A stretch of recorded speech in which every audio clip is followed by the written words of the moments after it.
la meilleure recette de dessert, avec seulement 4 ingrédients, rapide et facile. Pour commencer, on va mettre 4 œufs dans un récipient. Ensuite, à l'aide d'un ustensile, je vais commencer à bien battre les œufs de la manière suivante. J'adore les recettes comme celle-ci, simples mais avec une touche différente. Juste après, on va ajouter 2 tasses de lait concentré, ici dans le même récipient que les œufs battus. Cette étape paraît basique, mais elle garantit un résultat parfait. Et ensuite, je vais bien mélanger pendant quelques minutes pour incorporer cet ingrédient. Et avant que j'oublie, dis-moi depuis quelle ville tu me regardes pour que je puisse t'envoyer un salut spécial. Le salut d'aujourd'hui est pour Semille Dubois de Lyon, Auvergne-Rhône-Alpes. Je suis très heureuse que nos recettes te plaisent. Maintenant, on va ajouter 1,5 tasses de noix de coco râpées. Et après, je vais mélanger de nouveau pour incorporer cet ingrédient à la préparation.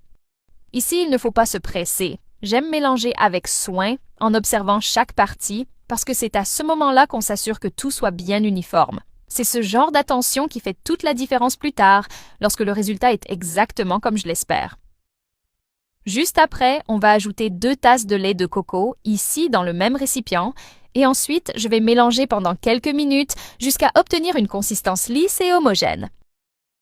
Chaque fois que je prépare cette recette, je remarque à quel point l'aspect final dépend de cette étape, parce que c'est ici qu'on ajuste la texture, qu'on définit la finition et qu'elle devient délicieuse.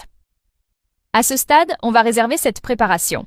Maintenant, à l'aide d'un pinceau de cuisine, on va étaler du beurre sur tout le fond et les bords intérieurs d'un plat allant au four, jusqu'à le recouvrir complètement de la manière suivante. Chaque fois que j'arrive à cette étape de la recette, je me rappelle que cuisiner, ce n'est pas seulement de la technique, mais aussi l'émotion de transformer des ingrédients simples en quelque chose de spécial. Si tu as une astuce ou une autre façon de la préparer, raconte-moi. J'adore découvrir de nouvelles versions. Juste après, on va verser la préparation que nous avons faite précédemment dans ce plat beurré avec du beurre. Ensuite, je vais la mettre au four à 180 degrés pendant 40 minutes. Après ce temps, on va la retirer délicatement du four. Maintenant, je vais couper et prendre une portion de cette délicieuse recette que nous avons préparée. Dès la première fois que j'ai goûté ce dessert, j'ai su qu'il n'était pas comme les autres. C'est comme si chaque cuillerée était capable de réveiller de beaux souvenirs et des moments heureux que l'on garde dans le cœur. Je trouve incroyable qu'une chose aussi accessible puisse offrir une expérience aussi spéciale.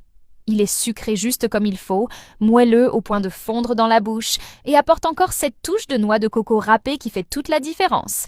Prépare-le chez toi et raconte-moi ce que tu en as pensé.